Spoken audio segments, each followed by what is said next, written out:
Hello, folks, and welcome to our third Halloween-themed episode of Past to the Future. My name is Curtis. I am the host and head judge of this episode. We got George here coming back as a debater. We have Rudy coming back as our second debater. We have Erik as our second judge. We got Logan as our third judge, and we got Jessica as our fourth judge. And the movie we're going to be focusing on today is going to be 1973's The Exorcist. Now, as I stated last week with my with the Shining episode, it is and when anyone asks me what is my favorite horror film, on this depending on the day you ask me, it would either be The Shining or it's going to be The Exorcist. I always flip back and forth because they're such great movies, and William Friedkin, who directed this film, um, he he really kind of changed the game of what horror movies are are meant to be. I mean, we had the classic Universal monsters with the Draculas and the Frankenstein's and the Christopher Black Lagoons and such. We had like the more psychological, mystery horror like Psycho with Alfred Hitchcock. We got the birds and things like that. But like The Exorcist was one of those first horror films. This came out in 1973, and the 70s was really a turning point in cinema. That's when people started to get more rich, filmmakers started to get more risky and more edgy, and delve into more, you know, more controversial topics than they would in films. I mean, it was done in other films in the past, but it was in the 70s when people really started to get serious, and Exorcist was no exception. Exorcist is, to my knowledge at least, is probably one of the first movies to ever deal with like supernatural demons and possession and all that stuff. And when it came out, it scared. I mean, it scared the bejesus out of audiences everywhere. And when I first watched this film, I guess I'll share my opening thoughts. When I first watched this film, it it really it really made a huge impact on me. I was in high school, maybe at the senior year when I first watched this film for the first time, and I was impressed not only by the scares this film delivers, but the atmosphere. And you would argue that The Exorcist is not only just a horror film; it's a straight out drama. Um, there's a lot that goes on with these characters. We're talking about, you know, uh, we were talking about the mother's story, and with Reagan, what Chris McNeil and her relationship with Reagan, and not knowing what's happening with her daughter and what's going on, and all these crazy things she's doing and she's saying. And imagine, as a mother being locked in the house with your daughter locked in a room, saying, not acting like herself, acting like this inhumane monster, and not knowing what the hell to do. You don't know where to go, who to talk to. It's it's traumatizing, especially probably for a mother. And then of course you got to talk about Robert Damien's story, his his doubt in faith, and his questions with himself, and his whole thing with his family and his mom. It's heartbreaking.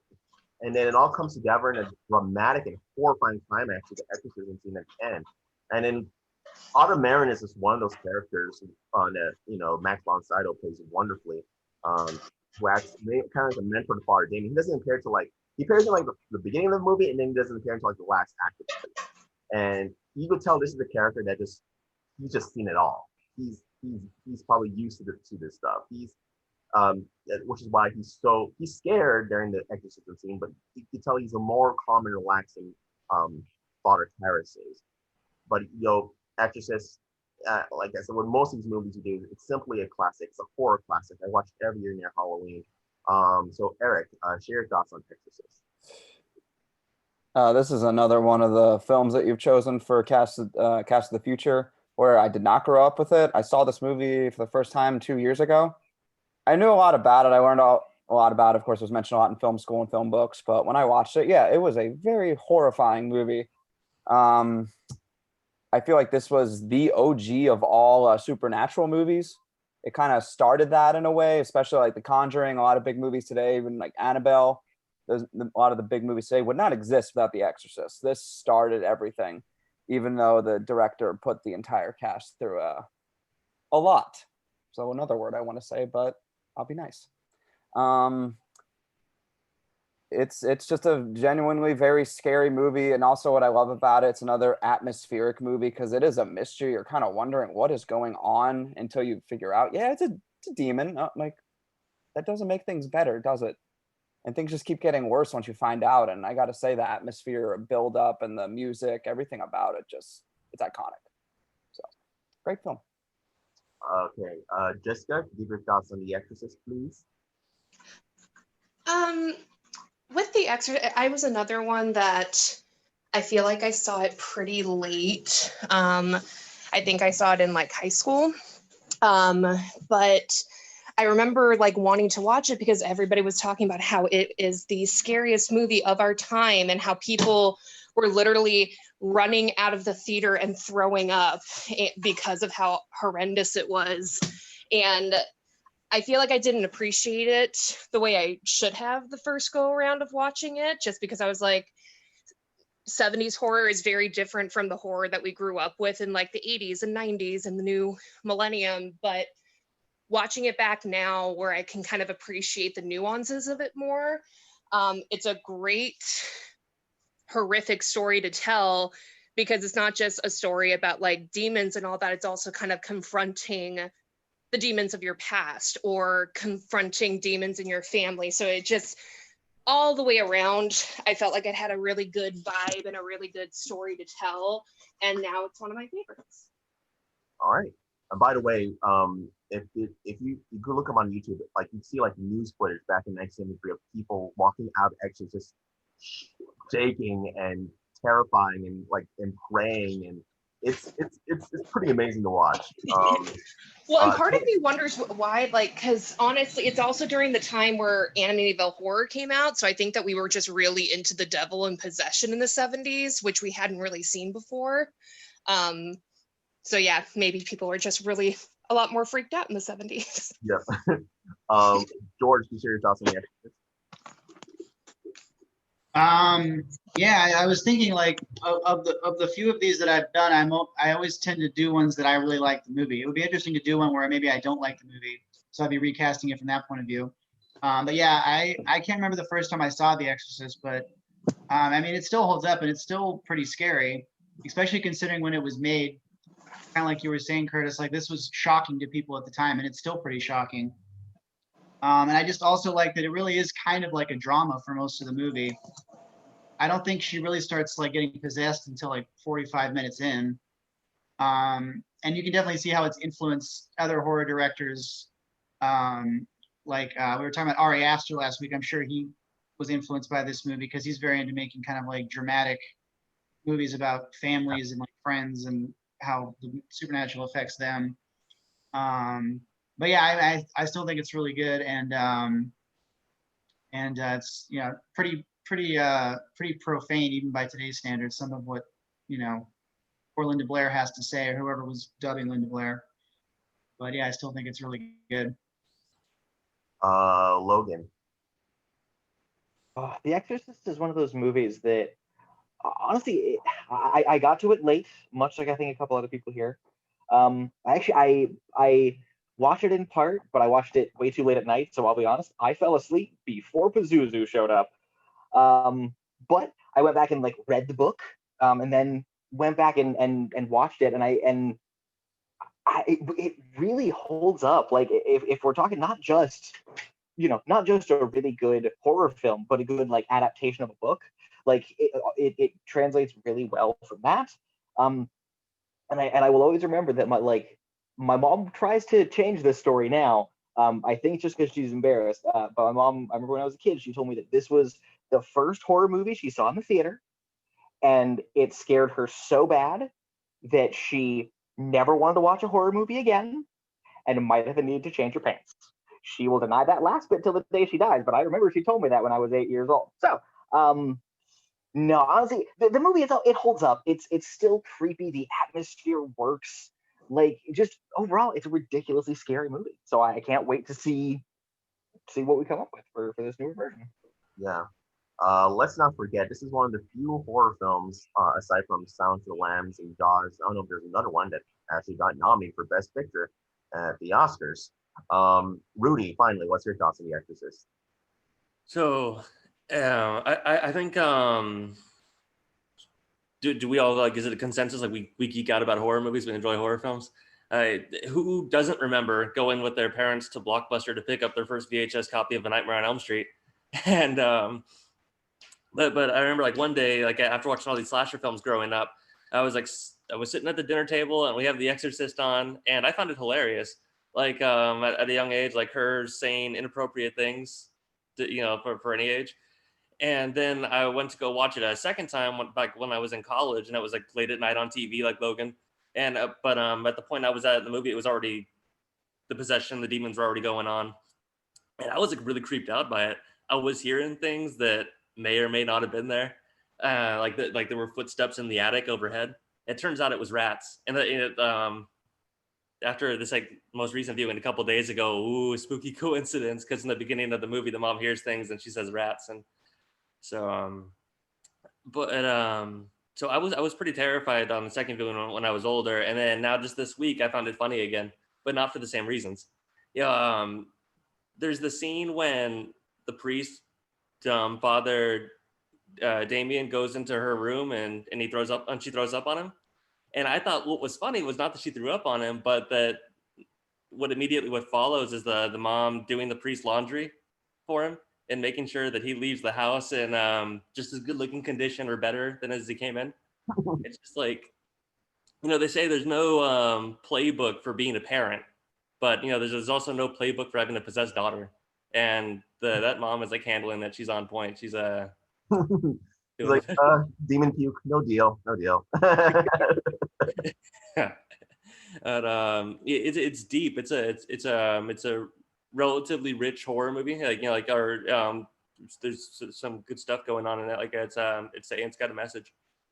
Okay. And yeah. Yeah, and then of course the movie also has its sequels. You don't need to see Exorcist 2. That's just I don't know what that movie is. I haven't seen Exorcist 3, but I hear it's really good. It's not bad. Yeah, I've only seen the clip of that jump scare in the hospital hallway, and that's a pretty good jump scare. It's probably one of the best jump scares of all time. But as always with Cast of the Future, we are going to pretend that Exorcist never came out in 1973. This is an alternate universe where Exorcist was never released. Maybe the book was made, but not the movie. It was never released in 1973 and was only released in 2020.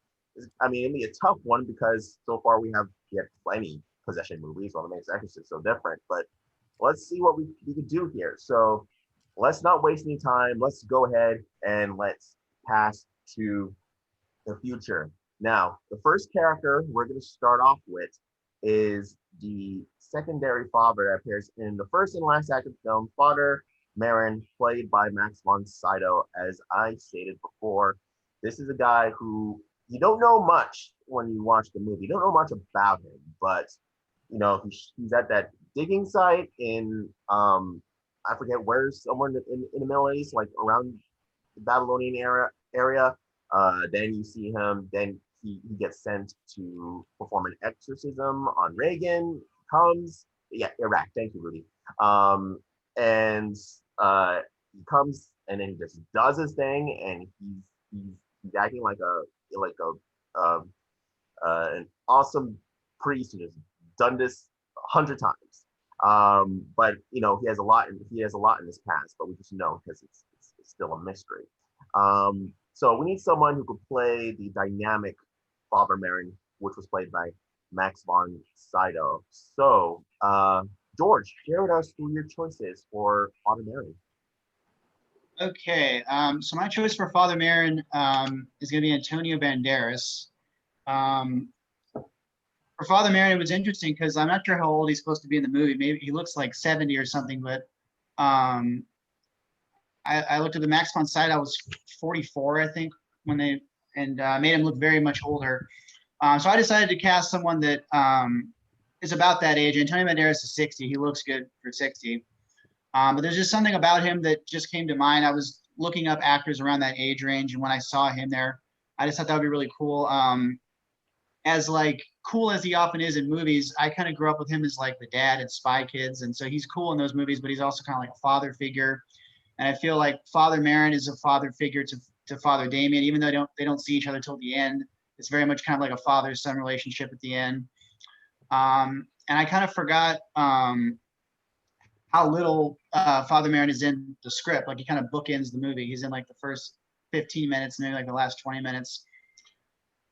And I also was researching Antonio Banderas and saw that he was raised Catholic and is now not religious, but has kind of talked about how that upbringing kind of affected him and kind of affected who he is as a person. And he says with his kids now, if they want to be religious, that's up to them. But he was kind of maybe a little traumatized by his religious upbringing. So that'd be kind of cool if he kind of brought that to the role. And what else was I going to say? He's had a little experience with horror. I think he was in an interview with the vampire. And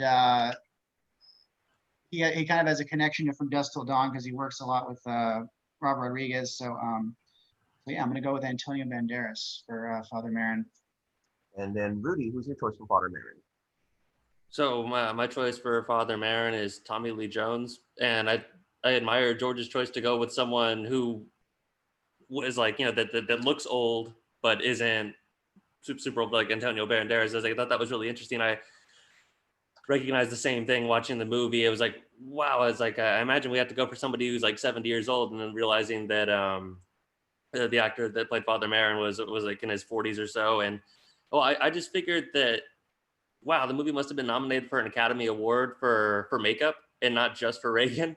And it turns out it wasn't. And well, I just figured if I went with an actor again who was like 40, then they'd probably end up getting the art department or the people in post-production doing visual effects these days because they're always doing like de-aging. So I decided to go with someone a little bit older so we didn't have to risk doing any bad computer work at all. And post-production, so with Tommy Lee Jones, not that let's say that he doesn't look handsome and charming, but you know, as Will Smith has said in Men in Black, he's got some like city miles on him. And so I wanted to get someone. The character, it's really interesting. The beginning of the film, there's hardly any dialogue that comes out of him. It's almost like besides sound effects, it's almost a completely silent film for the first like 15 minutes or 10 minutes or so when he's in Iraq. And it's, yeah, you feel bad for him, like when he's walking around and nearly gets ran over because he's just shook and he's scared and he's not all there. And so I wanted to pick an actor who's shown that they've seen things that other people haven't seen, you know, that have been in the world of like, you know, like the extraterrestrial, like Men in Black, and just, you know, an actor that you care about and that can deliver some bad news and that can. And we're like in like Captain America: The First Avenger has to give the information to Steve Rogers that Bucky's probably died, and someone that's like can probably like work well around Chris McNeil, the mom, and like, you know, I understand your daughter's possessed, and like show a little bit of compassion on screen. All right, so George and Rudy, debate your options. Okay. So yeah, Tommy Lee Jones, I can see where you're coming from. I feel like he's the right age, like for how Merrin is written. I feel like he might be too kind of like mean and cranky. Like he does usually play good guys, but I just feel like there's something about Father Merrin that's so like kind of calming and kind of like kind of sound like a father figure. I know Tommy Lee Jones has definitely played like good guys that are father figures, but I just feel like he just comes across as too like, I don't know, mean and cranky. Yeah, he does seem to have that reputation of being, I don't know, like short and to the point, or yeah, but and the character in the movie, he isn't one for a lot of words. It's like, you know, he's like that, you know, besides like, you know, reading through scripture and trying to hold his ground against Pazuzu and Reagan with his Bible there. You know, besides that, he's kind of just like that awkward, quiet guy in the room that don't touch him. You let him be. He's the one that's going to save your daughter. You can't argue with his methods. And Antonio Banderas, I think I've seen him play a priest a couple of times before, and maybe some other productions. He's kind of got like that. He's kind of comedic, and he's played like that secret agent before, like you said, like in Spy Kids and such. Don't see what makes him the best for the part. Can you sell him?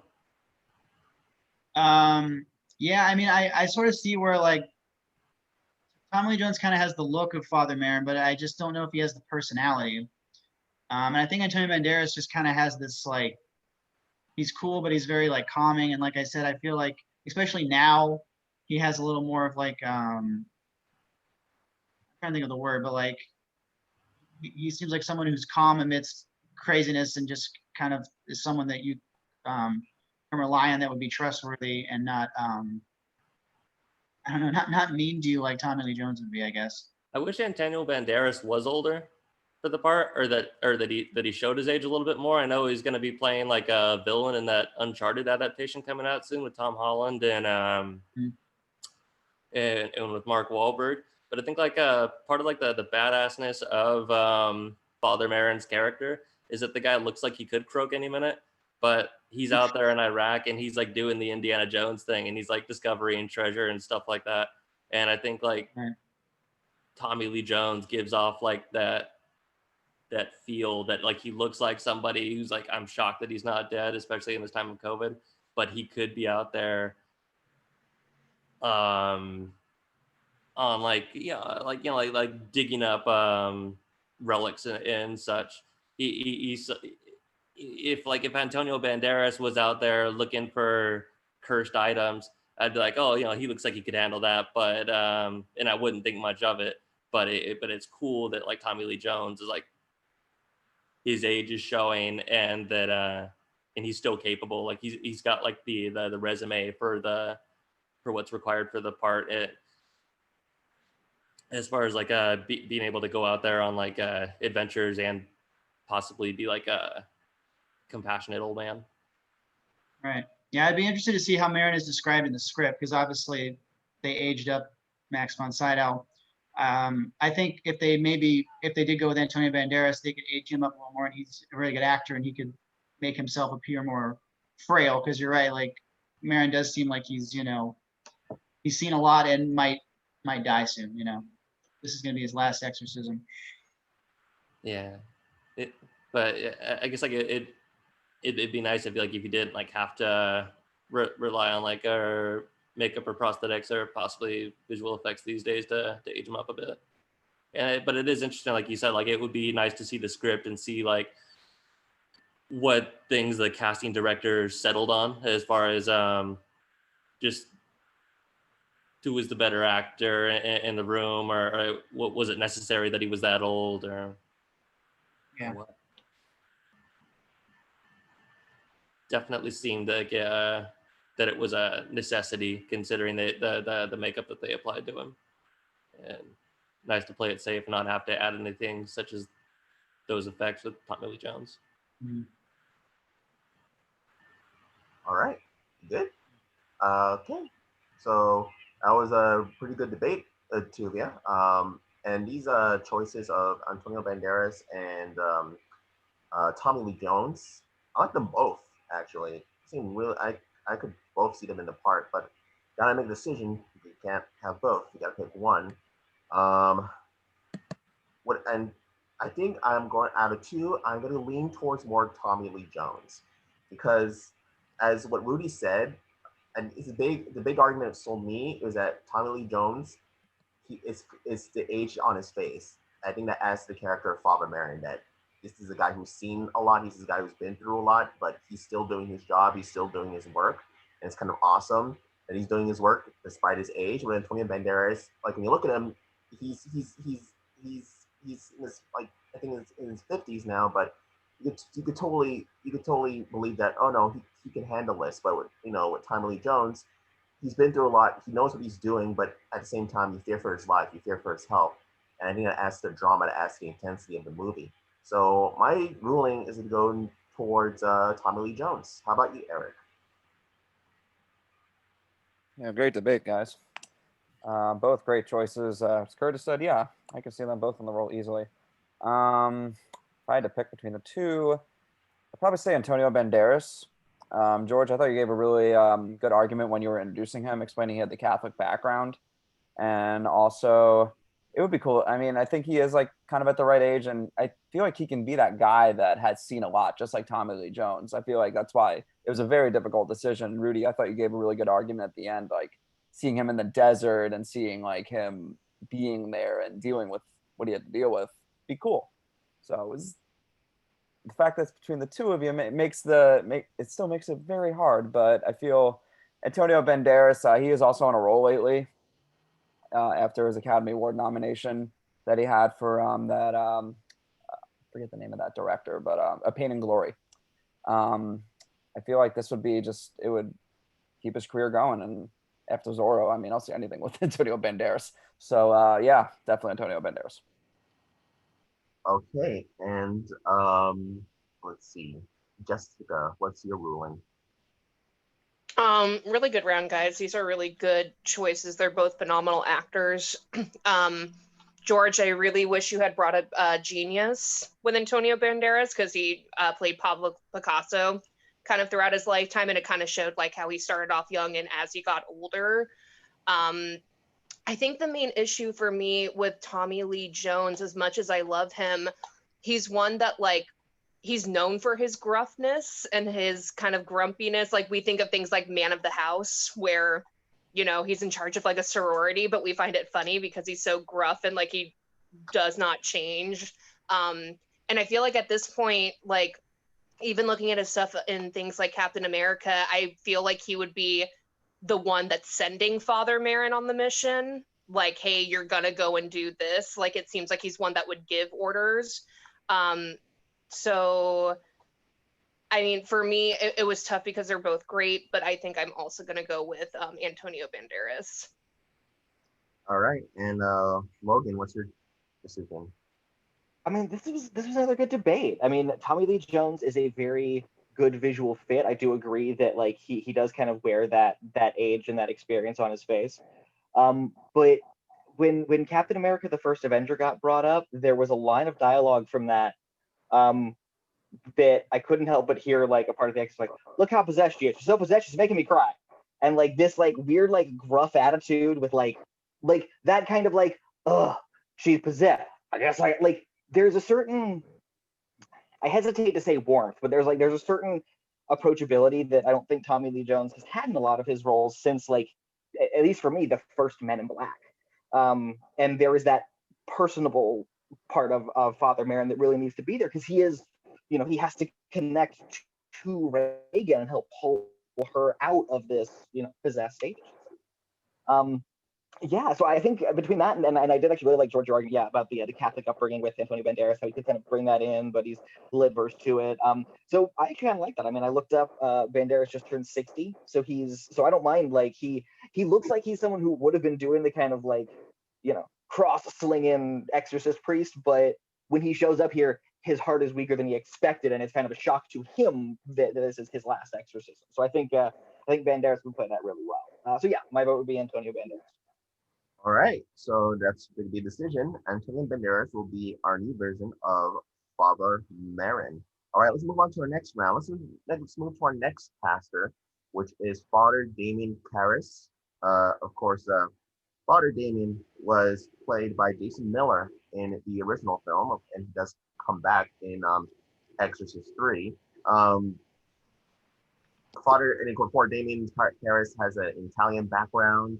He has, you know, a mother who lives in the downtown neighborhood. She takes care of. His mother is committed to a hospital after she goes through like a mental breakdown. Then she ends up, you know, I don't want to spoil anything, and it's a pretty sad older life that Father Damien has to live, and it's if he goes through like adapting his fate, he goes through sort of a midlife crisis, and then he finds, a new destiny. He finds a new purpose in trying to heal Reagan and get this demon out of her. And Father Damien is one of the most complex characters in film history. So we need a new actor to play Father Damien. So Rudy, who's your choice for Father Damien? My choice today for Father Damien is Vince Vaughn, and it's some interesting things. I didn't pick up about the character during my first viewing, is that he was suicidal, and it said Vince Vaughn has been in a lot of comedic parts before. As maybe like what he's best known for. I think he's played some really strong supporting characters and endearing characters in the last couple of years, and he's been trying to break out of being pigeonholed. Love to see him in this. Okay, and George, who's your choice for Father Damien? Okay, so my pick for Father Damien is Robert Pattinson. This one I was kind of stuck on for a little bit. I'll be completely honest, I haven't seen a lot of Robert Pattinson's dramatic work. What I have seen I really liked, and obviously he kind of got pigeonholed after Twilight. And I remember even at work when I would talk about Robert Pattinson playing Batman, people would always laugh and be like, "Oh, Edward Cullen's gonna be Batman." But I think that he's definitely proven to people now that he's not just the guy from Twilight, and he's a very good dramatic actor. And I feel like he can be sensitive, he can be tough, but Father Damien is, for most of the movie, very scared. And as I was rewatching the movie, I realized he essentially is the main character of the movie. It's really about him and him coming to struggles with his faith and having to save the day in the end, even though he's really scared and has never done this before. So I feel like Robert Pattinson can be the hero. He can be sensitive. He's got really good dramatic chops. He's the exact same age as Jason Miller, which is kind of weird. Jason Miller looks older. But yeah, he's dabbled in horror before. I mean, some people would say Twilight is kind of horror, basically. And I just feel like he's got the dramatic chops. He's even been good in bad dramas like Cosmopolis. I feel like even in that he proved that he's a good dramatic actor, even though the material wasn't there.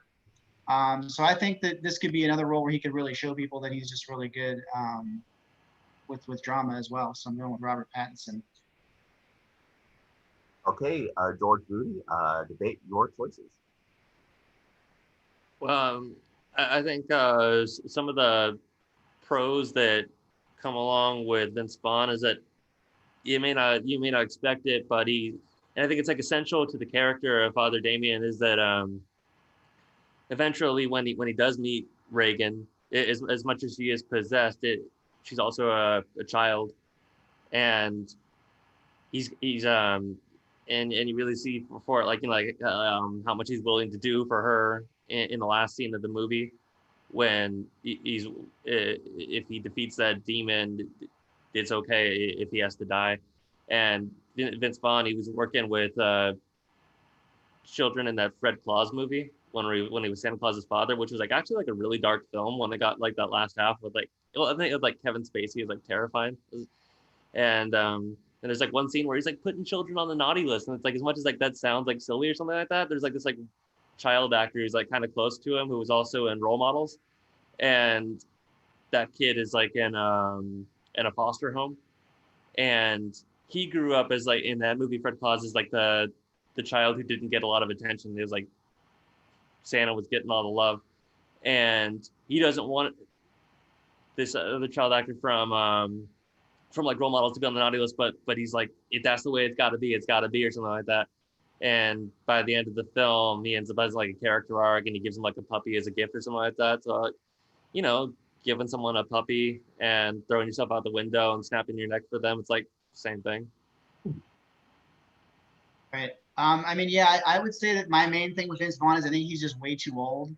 I feel 1990s Vince Vaughn maybe could have been Father Damien. I feel at this point he's closer to playing Father Merrin. Yeah. Obviously he can do drama, he's kind of known for comedy, but even in the 90s he was doing dramatic stuff, the Psycho and Return to Paradise, and so I think he could have pulled this off in the 90s, but now I think he's just too old, and he would seem to me like a preacher who's already seen a lot. He's already handled some exorcisms, and Vince Vaughn is just always so confident too. I feel like he wouldn't have the the fear that Father Damien has in the room. He would just seem too confident and too old, and maybe even his father Merrin still too like cocky. I don't know. So yeah, I would just say maybe his age and just kind of his just personality, not necessarily his talent, but just like how he usually is in the movies. I just don't really see him as Father Karras. Well, I think like Father Damien is like he's seen some bad stuff in his life that like nobody wishes that they would see. He's like his mother just like passed away. It's like, so I think that like mentally like he's gonna be like showing some again like he like he's been through some like and also like he may be like a little bit older, but I mean like Father Damien wasn't that he wasn't like young and like like whatever like teenage girls looking at in their magazines like, oh my goodness, like he's a sexiest man of the year. And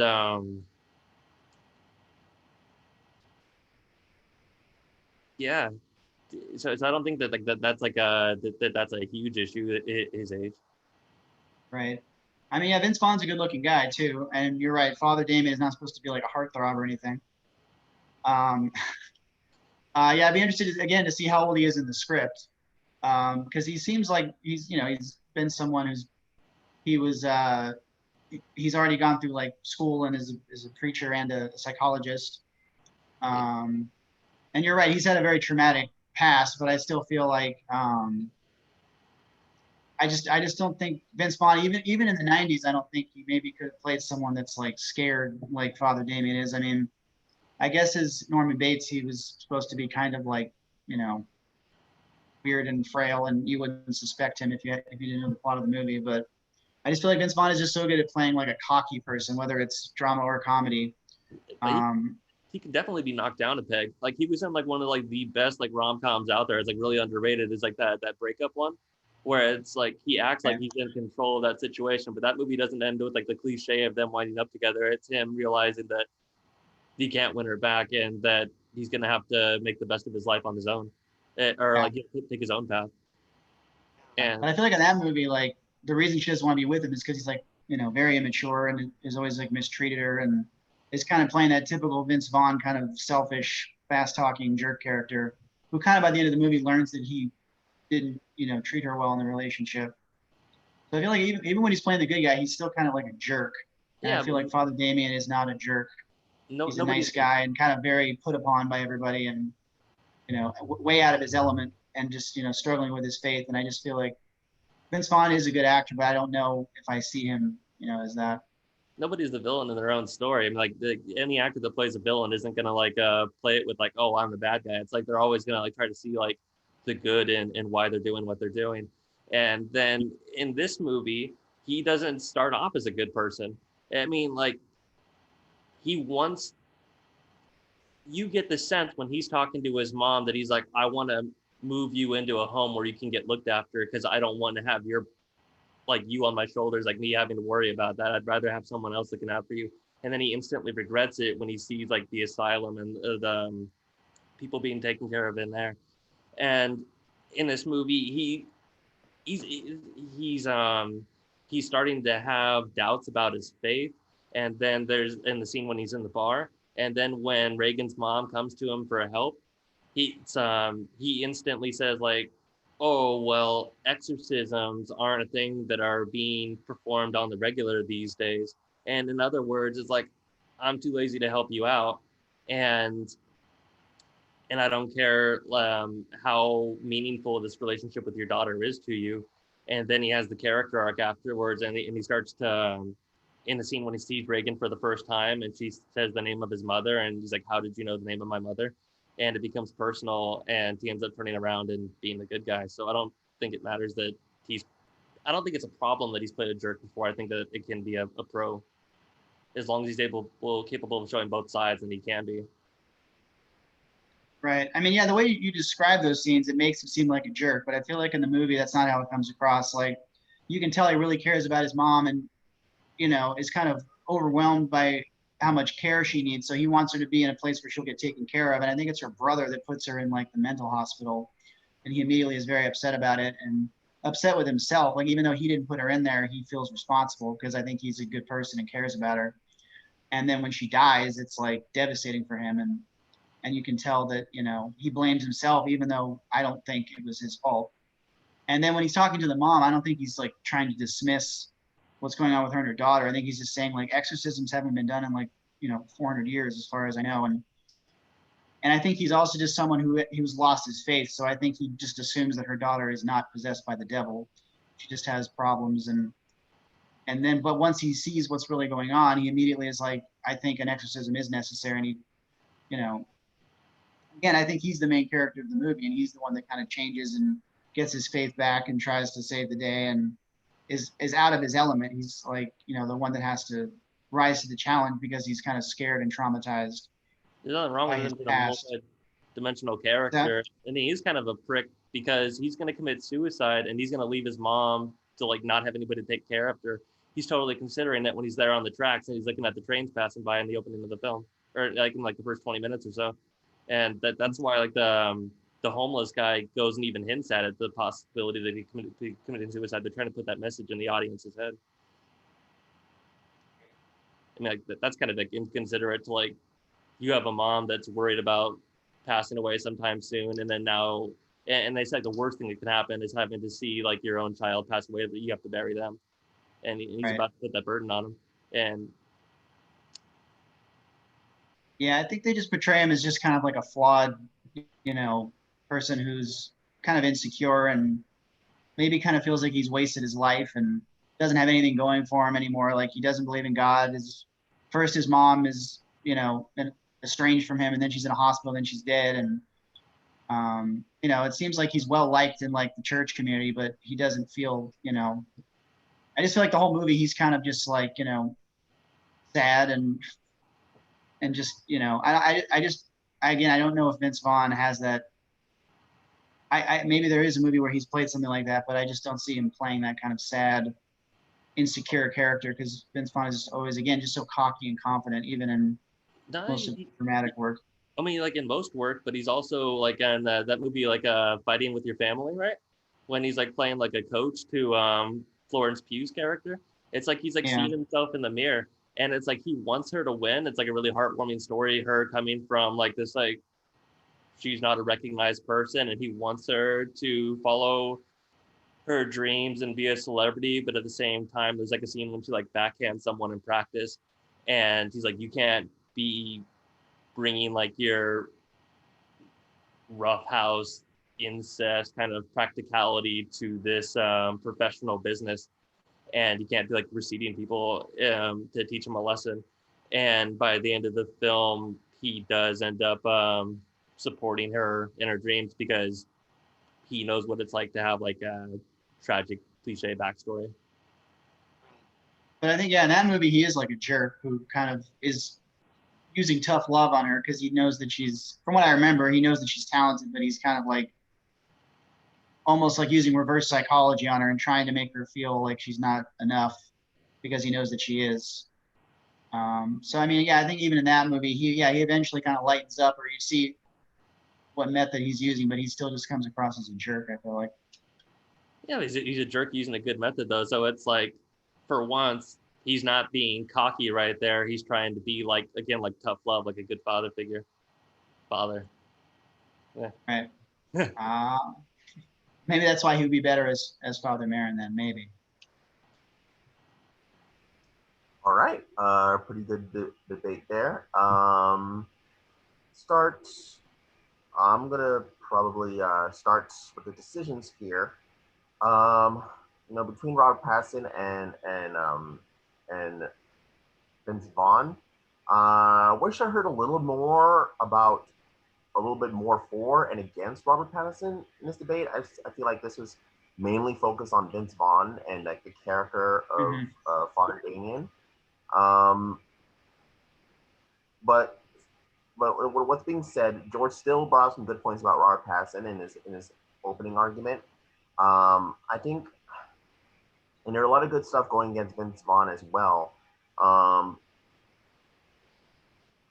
mean, this is a tough one for me. But I think I'm going to have to go with Vince Vaughn, maybe because I heard a little bit more about him, but not only that, is just because I think with his age and with his personality, I think he feels more closer to what the character of Father Damien is. This character um, who's just kind of complex and disgruntled and kind of suffering through sort of a midlife crisis and having doubts in his faith and is just over everything. But once something major comes up and when something, you know, kind of turns around his life, he decides to go that route and he decides to help out his family. I think I can see Vince Vaughn as that type of character, especially since nowadays he's leaning more towards being in dramas than being in comedies. So my choice is to go for Rudy's choice for Vince Vaughn. How about you, Erik? This is a hard one. Both great choices. I think Rudy, you won me over with Vince Vaughn when you mentioned fighting with my family. I thought that's a really good example in explaining the character in The Exorcist. So, long story short, I will go with your character, Rudy, Vince Vaughn. All right, Jessica. So this one was another hard one because both of these actors are great. As dumb as it might sound, George, I wish that you had brought up like the Twilight series because I'm going to be honest, I'm from Washington. Of course, I've seen all the movies and read all the books. But in Breaking Dawn Part 2, it's all about Robert Pattinson's character, protecting his daughter and being willing to put everything on the line for his child because there's like a cult of vampires that are out to get her. So I feel like I've seen Robert Pattinson interact with children and have it be a little bit more natural in comparison to Vince Vaughn. Vince Vaughn, yes, I've seen him work with children as well, but he's almost like the fun uncle, I feel, when it comes to like with kids and stuff like that and what I've seen him in. Really, another issue that I feel like I just have with Vince Vaughn, I feel like recently, yes, I've seen him doing more dramas, but I've seen him doing a lot more villainous roles. We think of things like True Detective, his upcoming movie Freaky, where he's literally playing a serial killer. He just kind of has a naturally kind of villainous face as he gets older to me. And when thinking of him being paired with Antonio Banderas, I don't know how they would age him for this, if they would need to age him for this. They just look too close in age to me. And I feel like it's important to have that distinction of Father Karras is younger than Father Merrin and he's kind of following the lead of him. And Robert Pattinson also just has a great way of having a haunted look to him where you don't know what he's gone through, but you know that he's gone through stuff. So for me, it was a very tight race, but I think I'm going to go with George's pick of Robert Pattinson for Father Karras. All right, and Logan. Oh, this is another tricky one. Pattinson is definitely an interesting choice for the role. Like when I kind of think back on the original movie, he is certainly not the image that pops into my head when I would think of Father Karras. But there was something with like the haunting look that they can kind of bring about. There was a lot of little subtle things all throughout George's argument that I really enjoyed. I wish you'd brought up a little bit more of his stuff like The Lighthouse. I think in those kind of movies he does a lot more of the I'm really like I'm haunted by some stuff and I've seen some mess. But honestly, with the argument as Rudy was talking about Vince Vaughn in Fred Claus. I started imagining Vince Vaughn in stuff where he's interacting with kids, and the scene where Karras walks in and kind of meets a Reagan for the first time as she is possessed. There's no way that scene doesn't play out in my head where Vince Vaughn starts exchanging swears with Reagan and they have a curse off. Like, and then because that's just, at least for me, that's the attitude that Vince Vaughn kind of brings to it. He's like, I'm gonna outsass this demon. At least that's his first move against it, and that's, at least that's kind of how I've seen Vince Vaughn play when he does stuff with kids. Like when you brought up with Fred Claus and then Fighting with My Family, he's more of that I'm gonna just sass you into submission, and that just didn't quite necessarily feel right with kind of how I saw Karis with the argument. That's how it's going. So yeah, I think at the end of the day, my vote is gonna go for George's choice, Robert Pattinson. All right. Looks like we're gonna have a tie on this one.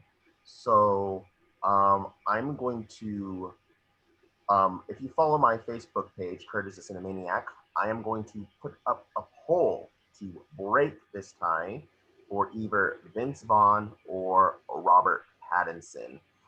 So the choice will be on you. If you follow my Facebook page, I'll put a link in the description of this video.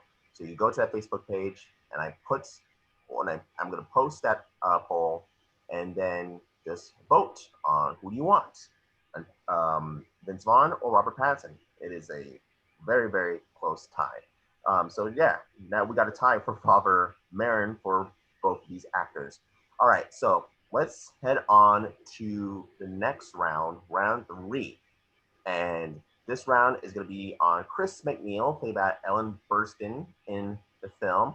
Chris McNeil is an actress who is living in the area for the film she's working on. She's living with her daughter Reagan, and of course, crap hits the fan as Reagan becomes possessed by this mysterious. We didn't know what to call it, but we all know it's a demon, an evil, otherworldly being.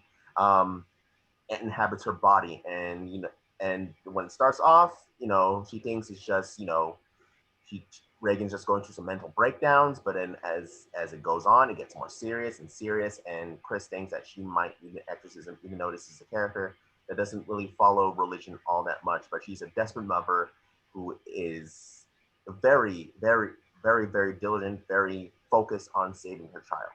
So we need an actress who could bring the same power, the same drama, and the same heart that Chris McNeil brought to the role.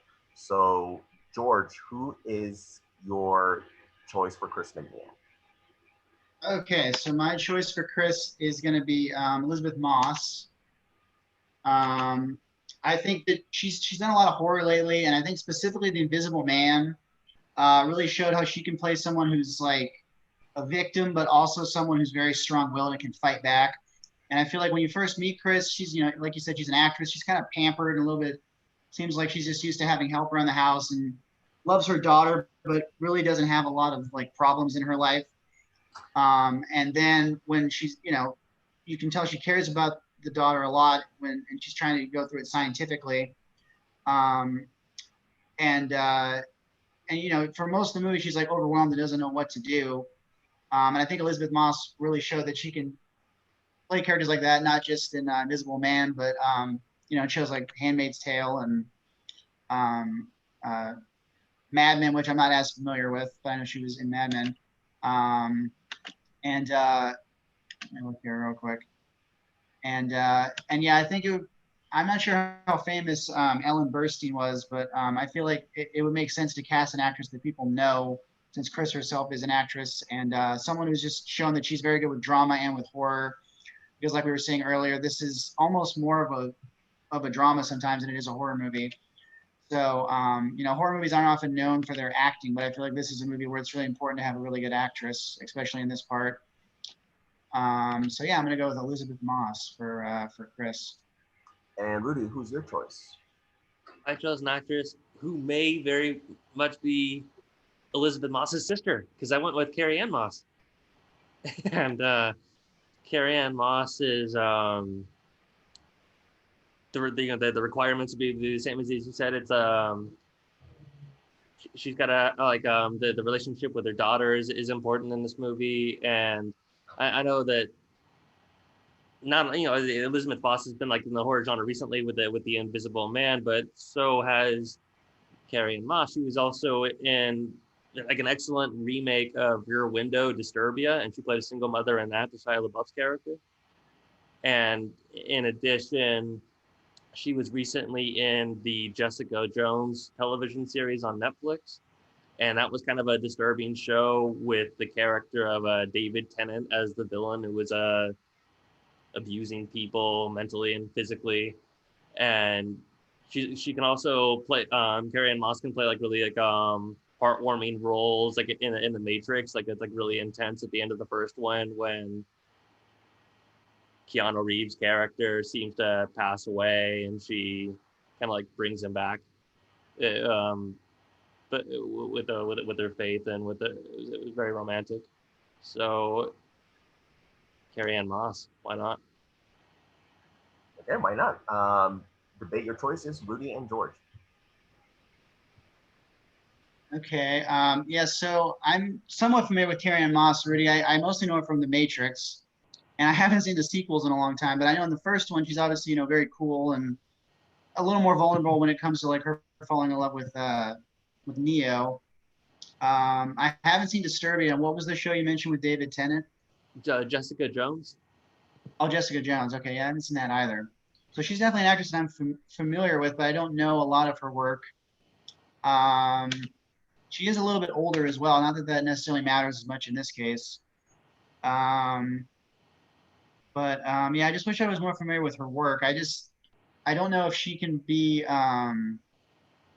just as like, I don't know. It's this role. I feel like it's an interesting balance between being someone who doesn't know what to do and is just completely overwhelmed, but is also very strong-willed and kind of like yelling at the doctors and yelling at Father Damien and just kind of trying to be bossy, but also not knowing what to do and relying on other people to figure it out for her. So, I mean, I guess what are your thoughts on Elizabeth Moss?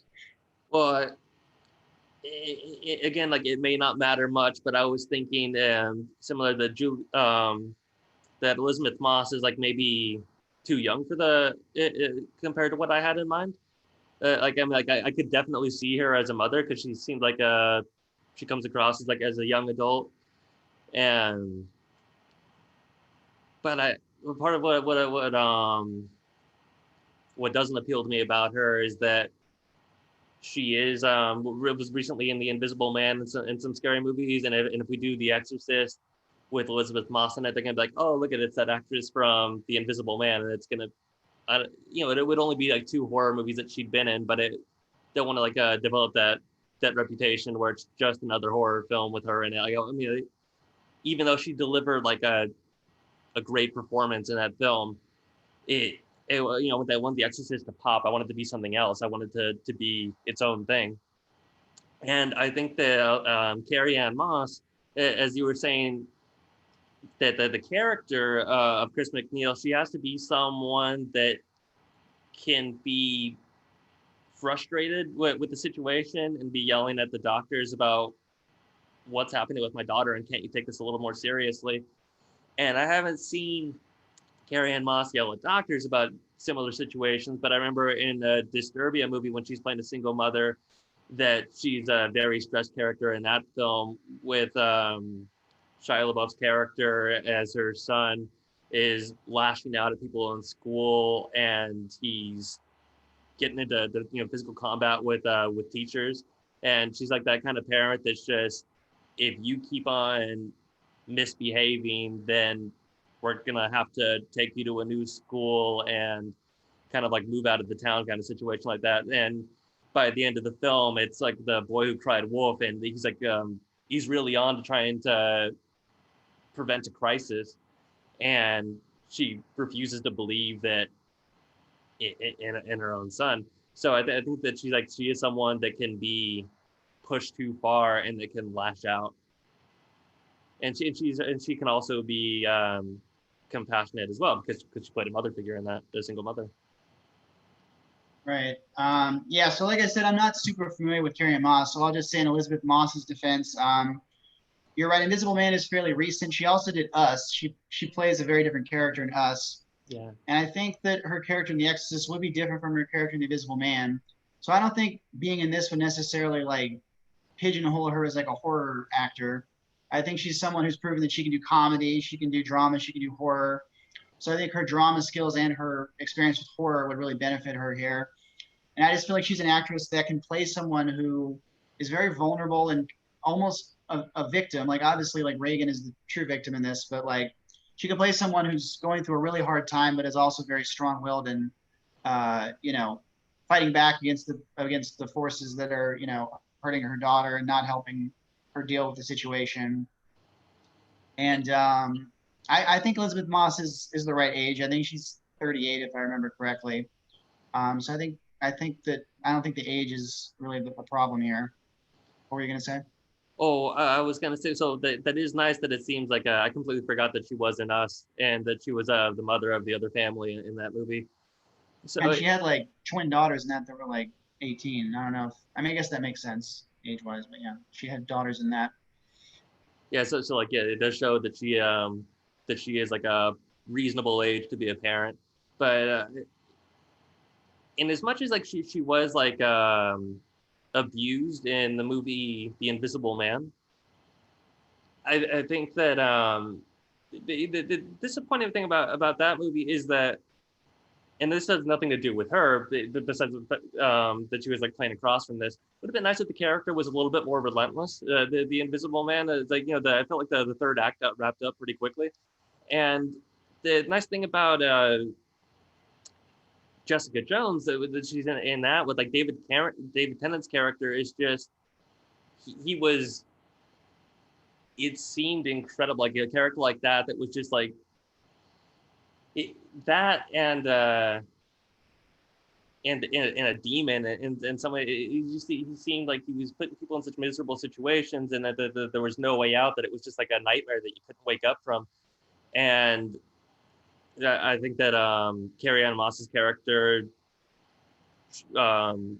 showed that she's been in that context that's necessary to an extreme that maybe Elizabeth Moss's wasn't.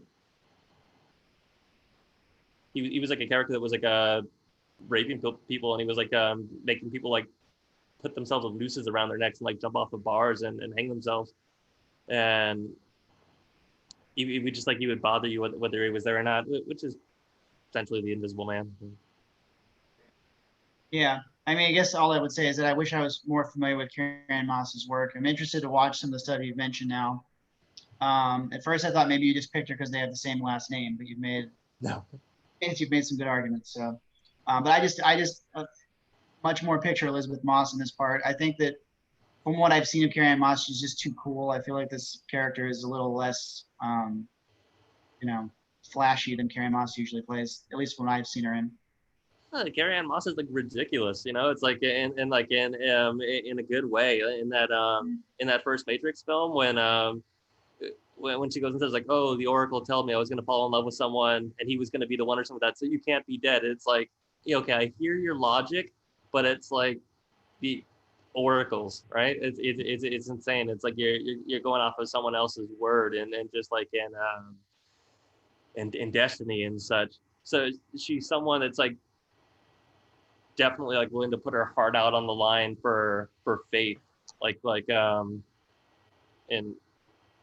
in priests that are reading, you know, from the Bible, and hopefully that will do something good and prevent your daughter from being possessed by a demon. All right, good debate. These are both really solid choices. I think, okay, so between Carrie Ann Moss and Elizabeth Moss, by the way, they are not sisters, they're not related. They could be distant relatives, who knows? But both great actresses. It's a tough choice. But I think I'm going to side, I'm going to have to side again here at Rudy for Carrie Ann Moss. I think her experience, I think she just has more range of an actress. And I kind of agree with, if you put Elizabeth Moss in there, I mean, you already mentioned Invisible Man, and then Oz was mentioned a while ago too. So it'd be kind of three horror films straight in a row, back to back. And again, like maybe Elizabeth Moss is probably the want that reputation put on her as the horror actress. And then Carrie Ann Moss, Rudy brought up her thing with Disturbia and with Jessica Jones, and you know, as a character who was plays a character who was really tortured by, you know, a being of supernatural powers, like David Tennant's character in Jessica Jones, and playing a stressed out parent in Disturbia, and could, you know, bring those to playing the role of Chris McNeil. I think it worked out. So my choice is going to be Carrie Ann Moss. How about you, Erik? Great round. Both great choices. Just which Moss to choose. I had to say it. To me, after hearing the arguments, George, it is the fact that you mentioned the show Handmaid's Tale. Every time I'm all caught up on Handmaid's Tale, and I feel like if any casting director were to watch even the pilot, that is an audition tape for this movie, and then maybe watch Invisible Man and Us and just everything Elizabeth Moss has been building her career for, this role was made for her. And while Carrie Moss is a wonderful choice, she would do an amazing job. It is just, I feel like Elizabeth Moss has had plenty of time to prepare for this role because of what Gilead does to her in this show. It's a lot. And it's just, I feel like she would be just prepared for this. Despite, I mean, I guess like Carrie Moss is amazing, and Jessica Jones and David Tennant does put her through a lot of hell, but I feel like Gilead puts Elizabeth Moss through even more hell. So, and she just but she still has the strength to keep going despite she has to face a city. So I feel like Elizabeth Moss is a great choice. So I'm going with her. Jessica.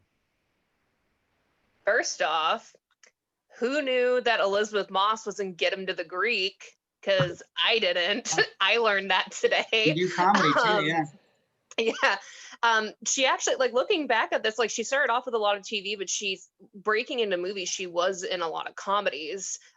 So yes, while I feel like her breakout roles film wise have been in horror movies like Us and The Invisible Man, like, I think she's just well-rounded, and I feel like that is in favor with her. And with Carrie Ann Moss, like, she's also done a lot of horror. I wish that you had brought up Tell Me a Story and The Bye Bye Man, because she does, and even Silent Hill, like the remake, not the remake, the sequel. But I feel like with Carrie Ann Moss, she looks more the age of, like, she just kind of has a motherly looking age to her. But I also see a lot of stuff on her filmography that is action based, which makes me think, like, why isn't she just like beating the demon like on her own? Like, I don't know if she would need anybody's help. She seems very capable.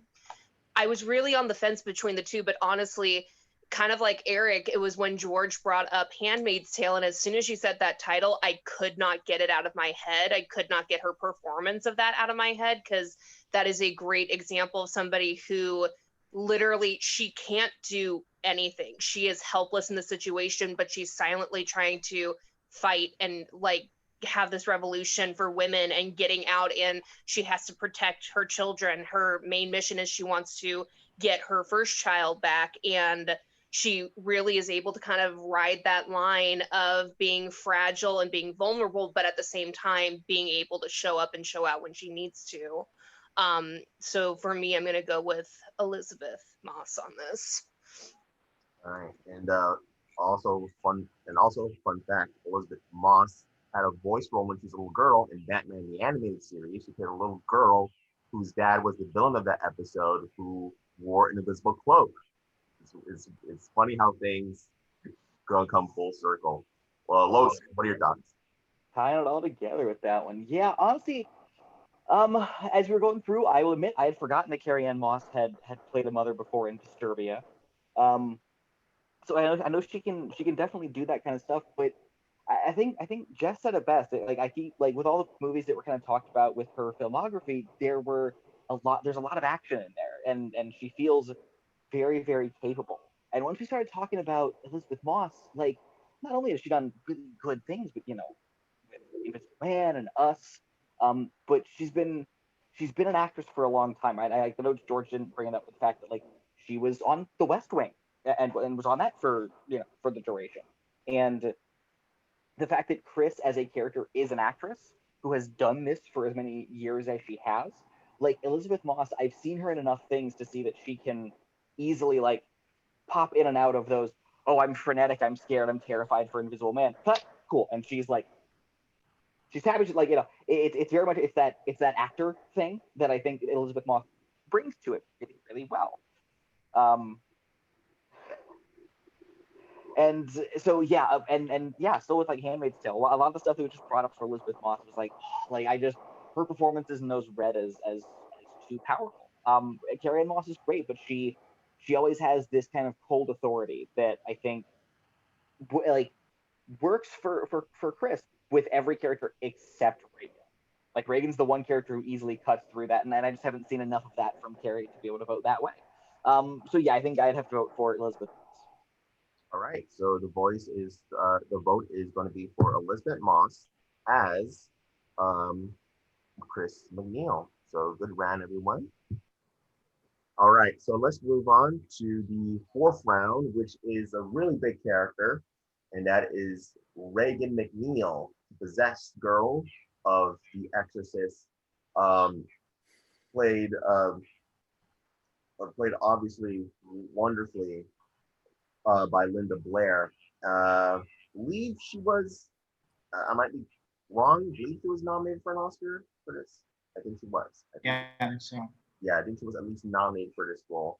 Again, her performance just leaves you shocked and terrified. I know most of it's not her voice, but it's still her inflections, it's still her gestures, it's still her movements.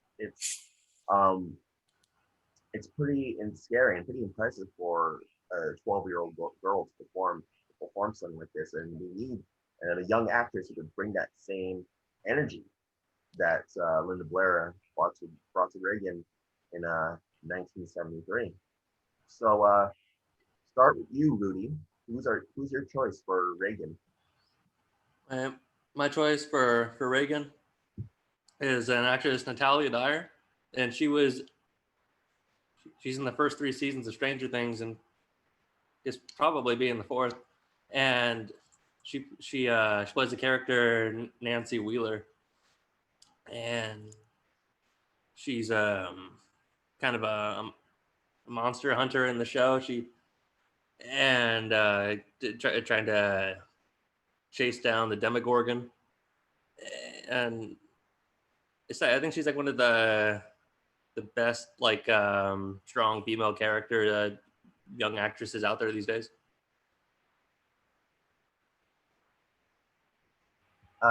Okay, and George, who's your choice for Reagan? Okay, so my choice is Julia Butters. Probably best known, this is what I know her from. She was the little girl in Once Upon a Time in Hollywood who's like talking to Leonardo DiCaprio, and they're in like the Western scene together. I went with her because Linda Blair was 13 when she did the movie, and Julia Butters is currently 11, and Reagan is supposed to be 12. So I just feel like she's the right part, because obviously it would be very upsetting if she was possessed by a demon. She and Linda Blair both have this kind of very like nice, innocent look. And I think that's the intention. I'm not sure how Reagan was written in the script or in the book, but it seems like she's supposed to be this very angelic, just nice, just like the nicest girl ever. And then she gets possessed by a demon. So that's why it's especially like shocking when this very nice girl is saying all these horrible things. Like that scene where the doctor is like to Chris, like, has your daughter ever used profanity? She's like, no, never. So she's that kind of girl. And I feel like Julia Butters in Once Upon a Time in Hollywood, she has that kind of angelic look, very innocent, but also kind of like sassy. You see that Reagan is, very, very sweet, but also kind of, jokey with her mom, and not like in a, obscene way like later, but just in a very like sweet but funny, nice way. And yeah, it's hard, as you guys have probably seen, to cast child actors, because I'm not super familiar with a lot of, child actors at the moment. So Julia Butters is just someone that kind of stood out for me. So I'm going with her. Okay, debate your choices. Anything, Rudy? I was just going to say, Yeah. for your pick, I don't know her very well, but she's 25. Okay. And I feel like that's a little too old for Reagan. Obviously, there are some actresses that are older that can look, 12 or 13. I'm one of the few people that has not seen Stranger Things, and I was looking what else she's in. She's in something called Yes, God, Yes. Was that any reason you picked her? Where That she was plays like not. a Catholic girl? Okay. That wasn't the reason that I picked her. It was not. Yeah, I thought that was interesting. But yeah, I would just say, not being very familiar with her, she just seems too old, and doesn't really have that angelic look that like Julia Butters has, and that very like, I mean, she is a child. She looks like very young, and it would be very upsetting if she were possessed by a demon. Whereas, I mean, Natalia Dyer seems like she's kind of stuck between playing Reagan and playing like the mom. Like she's kind of in that middle ground right now. Yeah, I guess like if she got like knocked up in high school, then like she could definitely look like a mom. And it's your actress Julia Butters. Not that she isn't like fairly mature for her age, or it appears to be on screen, but and she looks cute, but that besides that she looks cute. And I think that is like disturbing as it is to see the youngest child possible saying like spouting out foul language on screen. It's I know it's like it's a cheap way to make a character look disturbing. I think there's got to be more to it than that. And the fact that my character is slightly older, I know that they can take, like as you said, older actresses and make them play slightly younger. And I have no intention of trying to put Natalia Dyer out there and say, oh, she's 12 or 14. But I think that like what's disturbing about this movie is seeing like this nice family, this relationship between daughter and mother just be ruined and torn to shreds by something that they never asked for. And so I don't think that age necessarily has like a big part to play in that, besides like the relationship between a mother and daughter. I think is like more what's essential. And this girl, she can play Julia Butters like a cute daughter, but I have seen Natalia Dyer play like probably the best relationship I've seen between a mother and a daughter in a long time on Stranger Things. Like there was there's this whole storyline in season 3 when she is working at this newspaper as an intern, and she's on to like this crisis, this story that's about to just like go wild and rampage on the town that they live in. And people don't want to believe her because she's a young girl, and like this like newspaper is run by all men. And she goes home to talk to her mom about this, and she like encourages her to keep on with this story, and to not take it the wrong way and feel like this is like a personal vendetta, but to fight for like a story that's right. And I want to see that relationship get played out on screen. I want to see like tough love, support between mother and daughter on screen, and I just don't know if like Julia Butters can bring that to her, if she can be more than just a cute face. Right. I'm just curious, how old is she supposed to be in Stranger Things? Or like, what is she like in high school or younger? Or I think she may have just she might be like in her junior or senior year of high school. Stranger Things. Okay. She's like Yeah, I mean, I like you said. I mean, I feel like if she was like 17 or 18 or 19 and looked younger, she could maybe pull off 12 or 13. But like, if you cast Natalia Dyer, I feel like you would have to change the script and make her at least like in high school. And obviously, it would still be upsetting if she was like a high schooler getting possessed. But I feel like the point is that Reagan is so young and so kind of like innocent and nice. I feel like I don't know if it would be as shocking. I mean, there have been other possession movies, after The Exorcist, where the person's a little bit older, and I feel like part of the shock of The Exorcist is that she's so young, and and I just feel like they'd have to change the script basically, and it maybe wouldn't be as scary. Yeah, it's not as like shocking to just be possessed. Yeah. And I think that even if she's not like bringing what's fun and disturbing of not quite a toddler spouting off like foul language, I think there's more to the story than just that. And The Exorcist, there's the opening scene of the movie. You make like some people who haven't seen it in a while will like completely forget that takes place in Iraq, and you see like all these like hard workers out there, and that probably aren't making enough to really live a comfortable life at home. And then we go and visit Chris McNeil and her daughter in their house, and they've got more money than they know what to do with. You know, because she's the Chris McNeil, she's a celebrity, and she and her daughter's like, oh, I saw this horse in our backyard and it was pretty, and I bet I can convince my mom to get us a horse and it wouldn't be that big of a deal. And I think like character of Nancy Wheeler in Stranger Things is dealing with a very similar thing, and she's like, because she wants to risk disgracing her name at work, in order for her to do what's right. And another character goes and says like, you know what, I didn't grow up in a privileged family. I can't afford to do that. Yeah, it's like I have to, suck up to other people in order to get by in life. And I think that so this actor Natalia Dyer, she's played a character that's been in like a similar setting to what Reagan and her family are a part of in the context of The Exorcist. Because Julia Butters. Yeah, I was to say, again, not being very familiar with Natalia Dyer, I think that Julia Butters, from what I understand, Linda Blair was kind of like, put through the ringer on The Exorcist. And I feel like nowadays, with the way, not just child labor laws, but also just like, hopefully the way directors handle children now, they could handle it in a way where it wouldn't be so traumatizing for her. But I just think it's really important that she be, closer to the appropriate age. And she kind of stole the show in Once Upon a Time in Hollywood. And again, has that kind of innocent look, but also very like opinionated and like sassy. And I feel like before she gets possessed, Reagan really makes a strong impression as someone that you really like, but she's got a very like, bubbly personality that I think Julia Butters seemed to have in Once Upon a Time in Hollywood.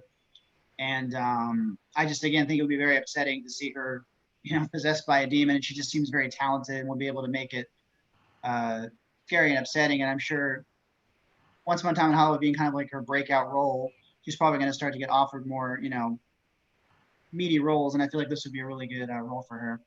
Well, you just said that she gave off like a sassy kind of opinion on screen in Once Upon a Time in Hollywood. And that's kind of like the exact opposite of what Reagan was. She was like a sweet, ideal daughter that if your mom goes and tells you, well, you know what, we can't afford to do this right now in life, she didn't argue with it. She was like looking out for the best in her mom. And that's not what she was on screen. And Once Upon a Time in Hollywood, if you could bring up a character that she's played, some specific examples where she's kind of like match the character needs. Right. I mean, yeah, she does seem a little wise beyond her years in Once Upon a Time in Hollywood. But I feel like Reagan is like, again, very nice, but also kind of, jokey and a little bit spoiled because, again, Chris is like, this rich actress and she's asking for, can I have a horse, She's not like the spoiled rich kid necessarily, but she's maybe someone who is, a little, used to the nicer things and a little pampered. And I feel like, again, Julie Butters can kind of play that too, this kind of nice, sweet little spoiled little girl. She's not like a manipulator though, or like the character Reagan. And she's not like pointing out like the pathetic side or the wrongdoing of others like Leonardo DiCaprio's character in the movie. She's someone that's like looking out for the best of her mom, and her mom's like a single mother, and she's like, you're not gonna ruin me if you go to find someone to replace dad or something like that. And I've seen Natalia Dyer have like intimate scenes with her mom and them be supportive of each other. But if she's 25 and still living at home, it's going to be a different relationship. That's all I'm saying. There's plenty of people that still live with their home. There are coworkers that we have at Warner Brothers that still live with their family. They grew up in LA. No, I know. You're right. It would just be a completely different relationship. I feel like, unless they changed the script, and made her like at least high school age. You kind of like just like give your parents the finger once you reach a certain age and say like, I don't care about you anymore. It just that changes with age. Right. Yeah. I mean, yeah, not that all high schools have to be the same, but I don't think she could feasibly pull off a 12-year-old. I prefer to be a 12-year-old. I'm like, it's essentially the same story, regardless if she's a toddler or if she's a teenager, it's still a daughter. And it's and I'm just saying, like, my character has shown that my actress has shown that she can play the character that we're looking for. And we're not going out on a limb. And it is complicated with like the child labor laws these days. And that's not something you have to worry about when you bring a teenager to it. And we were talking about earlier with the first Exorcist movie, how she got nominated, but how they immediately dismissed her when they figured out that she wasn't doing the voice acting for Pazuzu. And that's just like one more thing that we have to expect out of a child actress. And she's great in Once Upon a Time in Hollywood, but it's does she have the experience? Is she comfortable with playing such an extreme part? I mean, I imagine she's younger than what Linda Blair was, the Julia Butters. I don't think it's going to be any easier on her. Right. Yeah, I think she's maybe a couple years younger. Yeah. All right. Good debate, guys. I think these are good choices, but I think I am going to have to go with George on Julia Butters. And it's a lot of it has to do with the age. I think when we cast these things, we have to cast them as closely as how they made it to the original film, story-wise, character-wise, how they set up the character. I mean, yeah, like maybe I don't know, but maybe in some other form they would rewrite the character of Reagan and make him a little bit more older. But if we're going by what we had in 1973, what the story with that and the character descriptions, I think Julia Butters suits more to what Linda Blair had to play. And on top of that, I think I just see Julia Butters as more just from that one scene in Once Upon a Time in Hollywood, where she's talking with Leonardo DiCaprio. She immediately came across, she's like so charismatic beyond her years. I mean, she's just an impressive young little actress. And I think you need that with Reagan, even before she's possessed. Even before she's possessed, Reagan is extremely likable and lovable and charismatic. And I think Julia Butters can bring that. So yeah, my choice is going to be Julia Butters. Erik.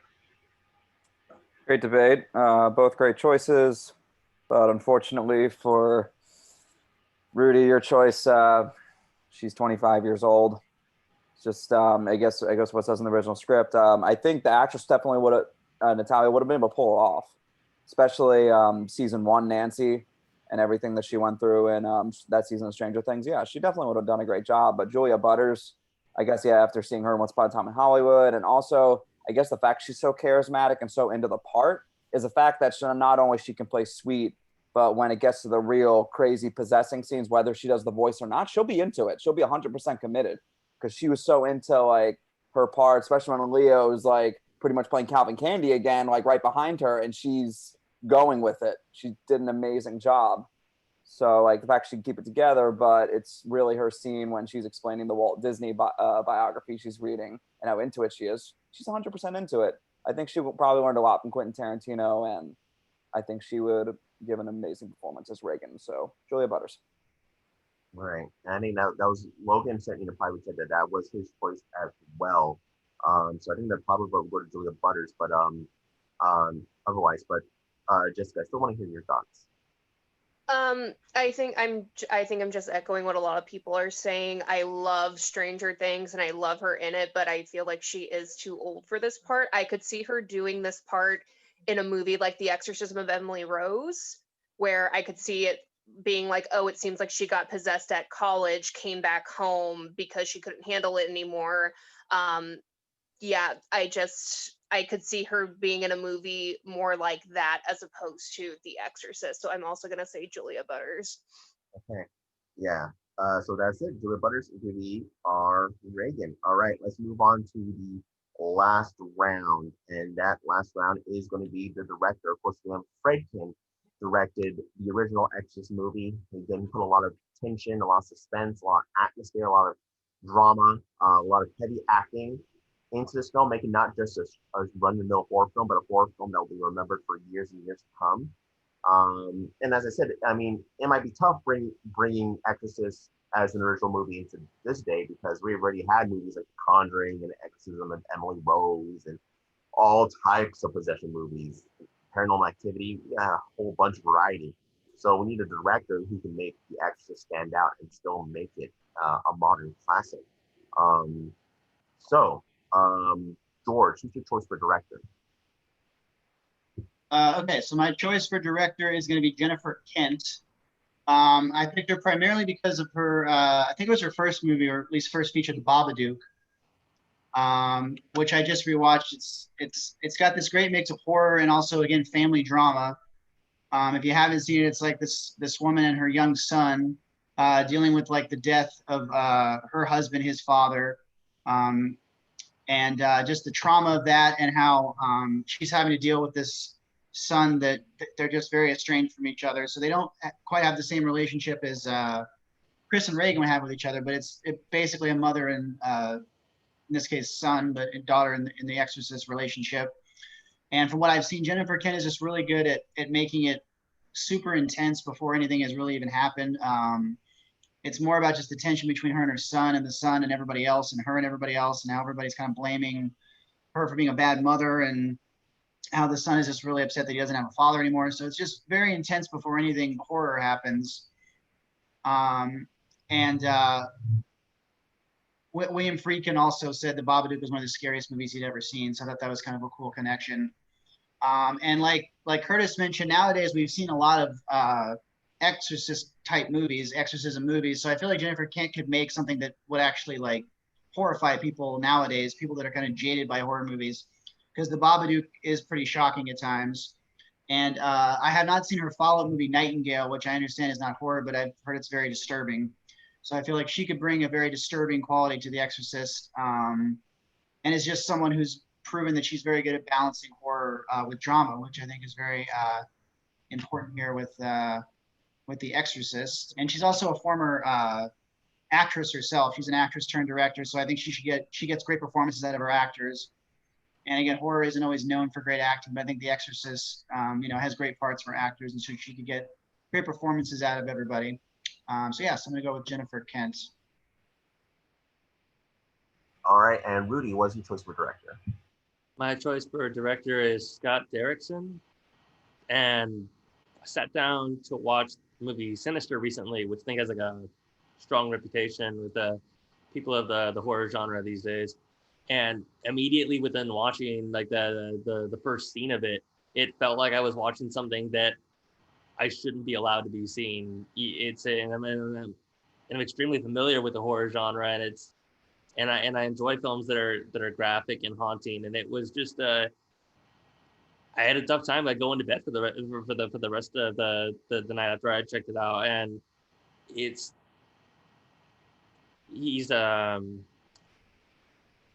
somebody that directs movies, the horror films, with a unique perspective. It had like Ethan Hawke, and he was just studying the deaths of people that the police hadn't been able to solve the crimes of, that were just like that were loose ends. And he wasn't looking for justice. He was just like fascinated with this with the gore and the haunting tales and the effects on people, and just like trying to make a quick buck off of telling stories. And it was pretty disturbing. It was unlike anything I'd seen before. And I think you can tell good stories as it's got history with with Doctor Strange, and which I think was like one of the best solo films out there in phase 3 of the Marvel Cinematic Universe. And he's got a lot of history with having focused on mystic artifacts in his movies, and that's how The Exorcist opens up with the digging in Iraq.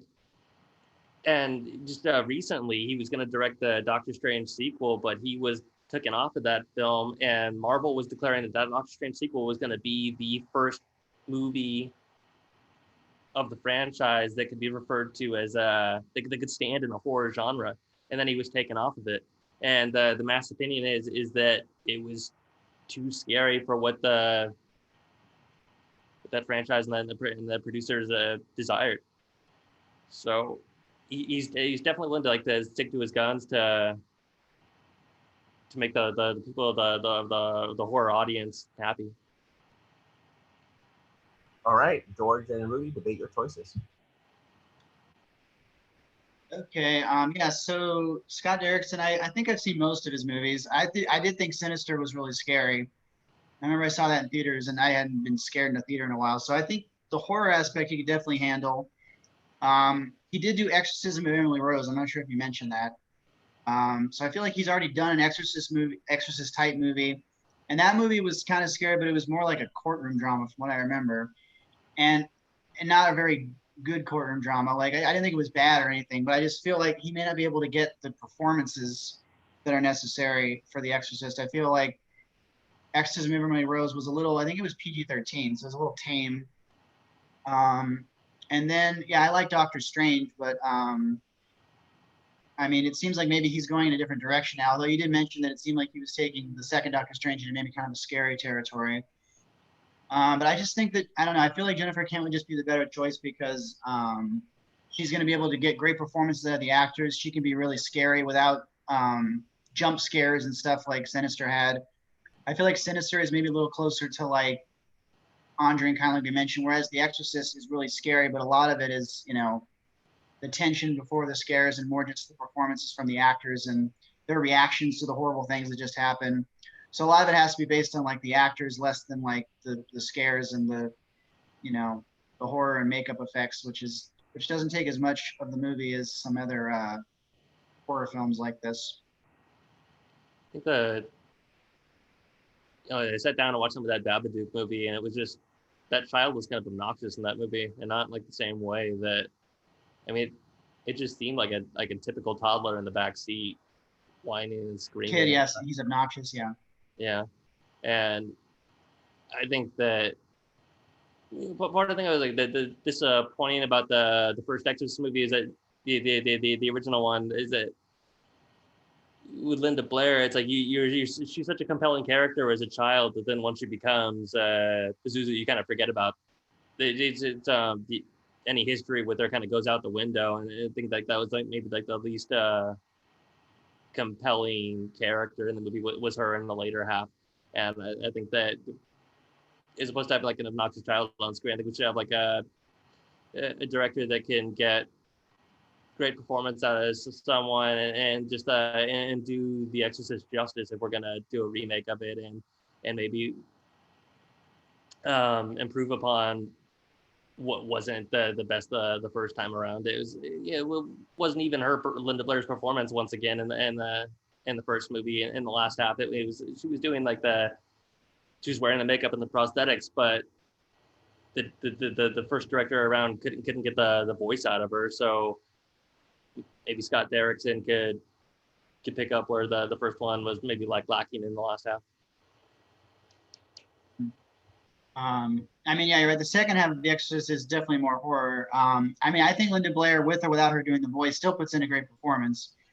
And I think that the kid in the Babadook, I mean, I think that he and his mom have a very complicated relationship, more complicated than the relationship in The Exorcist. I mean, it seems like in The Exorcist, you know, they're a mom and daughter, they love each other, and there doesn't seem to be as much like tension between them as it is in the Babadook. So I feel like maybe Jennifer Kent could even bring some more complexity to them in The Exorcist, so that their relationship is very interesting and complex before the possession, and then how it gets affected by the possession.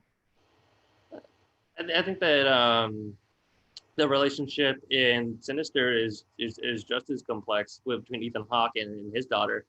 Is in the beginning of the film, he comes into her bedroom and she's painting on the walls, and she's complaining about, rightfully so, about how she wishes that she got to stay in her previous home and her dad wasn't following this rush of looking into sadistic tales from the past, and you think immediately like, oh, this like dad and this daughter are going to hate each other for the entire film because they have opposing desires, but then you quickly learn that there's a deep relationship between them. It's not just like face value. It's they love each other, and so I think that that was what I desired most when I was watching the film. It was scary and it was terrifying, and the Sinister movie, and I wanted a break from the scary moments to get back to the relationship between the daughter and the dad. It wasn't just because I was a wuss or a sissy-lala. It was just like because I don't know. So it was something I could get a grip on. It was again a compelling relationship as well. Yeah. Yeah, I'm curious to watch Sinister again. I haven't seen it since it came out. I think the first one. I do remember liking the story. I just remember being, scary. But I don't remember really caring about the characters that much. I mean, I didn't like not care about them, but I just feel like I know William Friedkin considered The Exorcist more of like a drama, and I feel like that's kind of how Jennifer Kent approached The Babadook, where it's essentially a family drama. It's basically a mother and son story where they happen to be kind of invaded by this like supernatural aspect, but it's more about their relationship. The whole movie is about their relationship and dealing with the loss of her husband and his dad. And I just feel like Jennifer Kent would really bring that aspect to The Exorcist and make it essentially like a drama that is about a possession, and that's also really scary and upsetting, which is also what The Babadook was. And again, her follow-up, The Nightingale, not horror, but very disturbing. And so I think she could really bring that disturbing aspect that I'm not sure Scott Derrickson could do. I know he could do scary, but I'm not sure if the performances would be as good and if it would be as disturbing. I mean, he can totally focus on Scott Derrickson on interesting aspects to the characters that aren't just the feel you get from the genre. Or I think some of the most appealing stuff that he got out of Doctor Strange was like in Benedict Cumberbatch's performance when he goes and says like, I just murdered a man, or I just killed a man, and I took a vow to not do that as a surgeon. It's like I think when you get into the fantastical elements of the last half of The Exorcist, he's not going to forget about where the characters came from in the first half, and you're not going to lose what was compelling about the story to begin with. And you say neither if you come back to watch Sinister, since you saw it the first time in theaters, but neither have I come back to watch the Babadook. And Scott Derrickson, he's getting on track. He's realizing that he was about to get lost in the franchise, and he wants to go back to doing like individual stories that he wants to be able to like really dedicate himself to and not be ashamed of. So I think he's in the perfect position for this. And you said that Exorcism of Emily Rose wasn't as that good of a work that he had earlier in his career. But since then, we've learned through the Sinister that he's able to put out more terrifying products than he was long ago, and he's kind of raised the bar for himself. Yeah, I also think that, to be fair, I think Emily Rose, I don't think he wanted it to be PG-13. I think there's like an unrated cut that might be more close to what he wanted. So maybe he did want it to be more intense. But yeah, just based on what I've seen, Sinister and Emily Rose, and less so Doctor Strange because it's not really horror, but like, I just don't know if his sensibility fits The Exorcist. I think it might fit different horror movies, but I just feel like Jennifer Kent would be a better fit, her sensibilities for The Exorcist. Yeah. Okay. Good debate, everyone. Or guys, just two of you. Solid choices for directors. I'm gonna still need a little bit more time to think about my decision. So Jessica, why don't you go first? What's your thoughts? Good choices all around. They're both very talented directors in and of their own right. I wish I had heard a little bit more on Scott Derrickson, just because he has 2 exorcism movies on his repertoire, which is The Exorcism of Emily Rose and Deliver Us from Evil. And Deliver Us from Evil, I feel like it goes very close in hand with The Exorcist. You just replace 2 priests with a priest and a cop in New York City. And with Kent, like, yes, I really did enjoy the Babadook, and I was Baba shook, but I think, honestly, it was hard because they're both very good at what they do, but I think that I'm going to go with Scott Derrickson just because he has the exorcism movies in the background, and I feel like now that he's a little bit more of an established name, he could really do what he wants with this movie, maybe being able to do stuff that he wanted to do for Emily Rose but wasn't able to. So I'm gonna go with Scott Derrickson.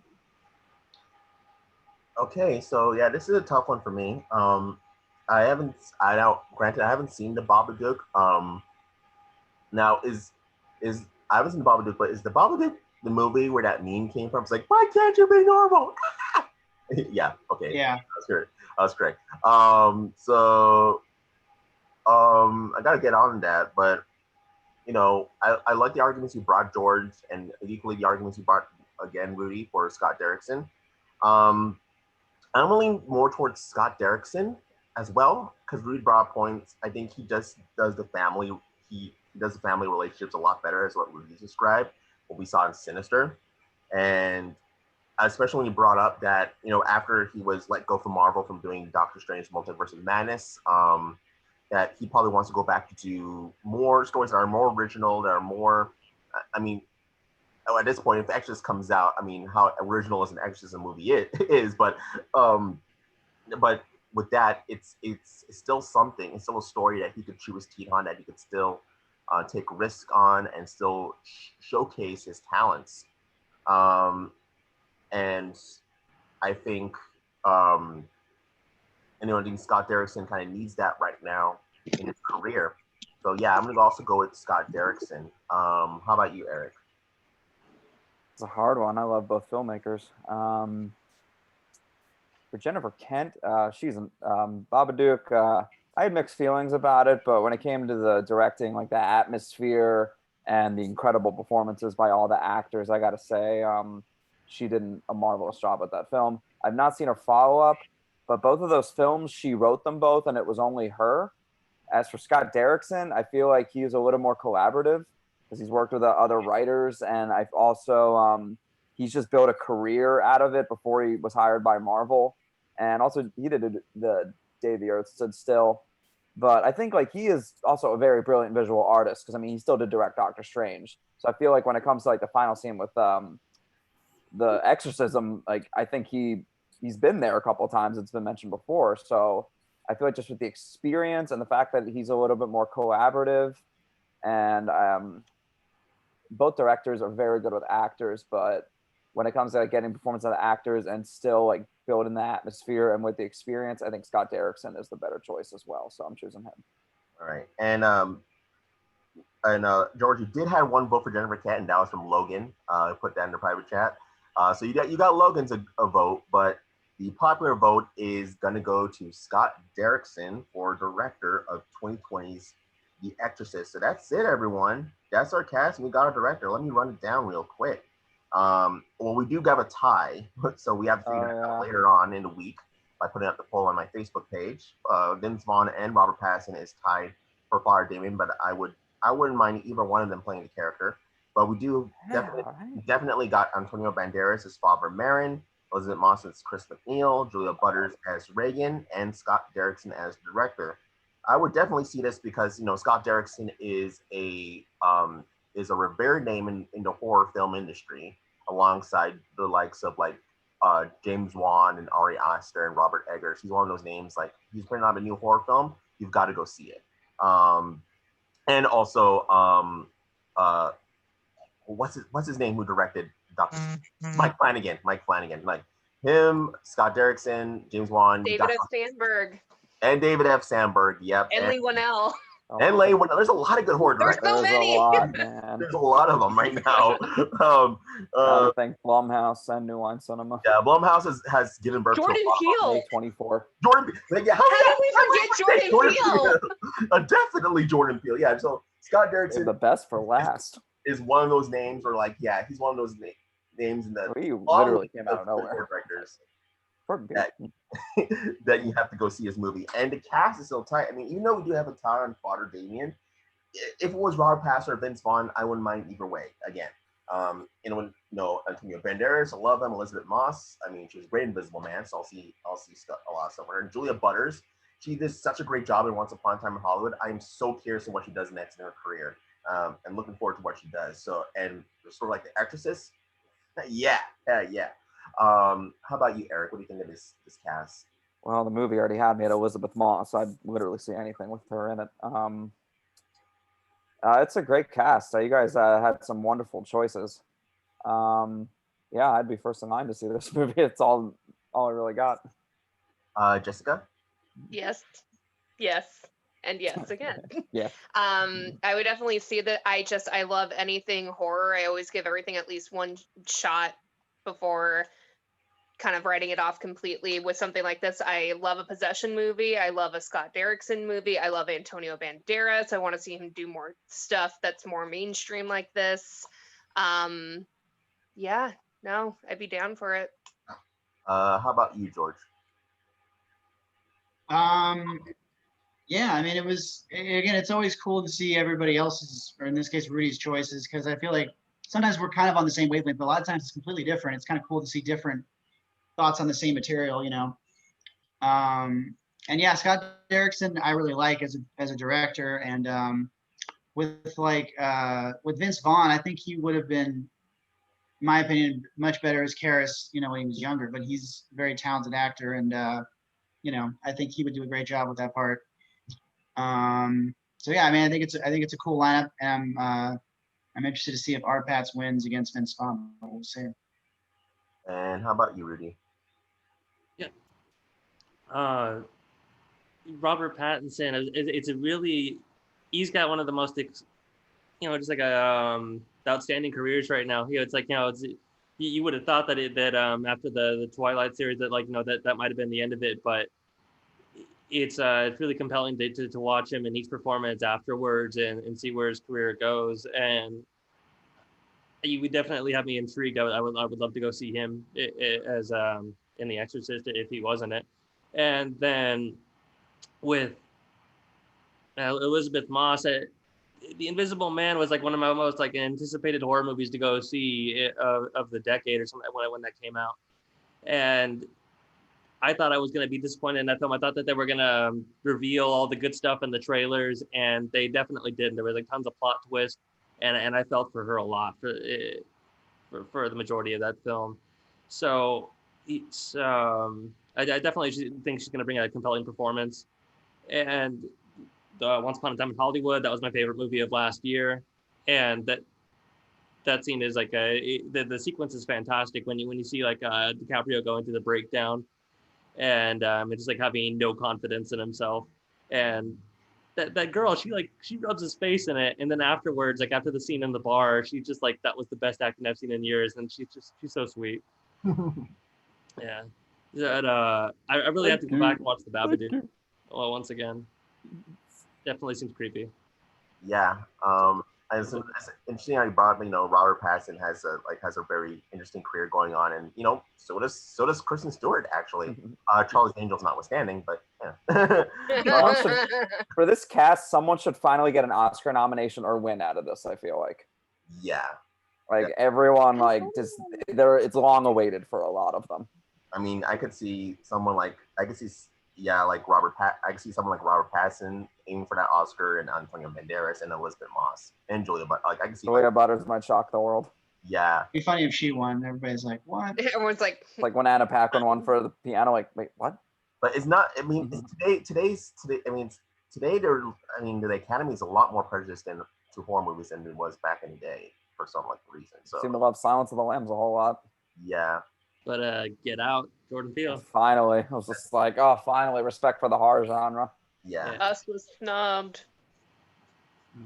So yeah, let's run down that cast again. I mean, we got a tie with Vince Vaughn and Robert Pattinson, but we have Antonio Banderas as Father Merrin, Elizabeth Moss as Chris McNeil, Julia Butters as Reagan, and Scott Derrickson as director. So that was our episode of Cast to the Future. Thanks for joining us, everyone who's watching this.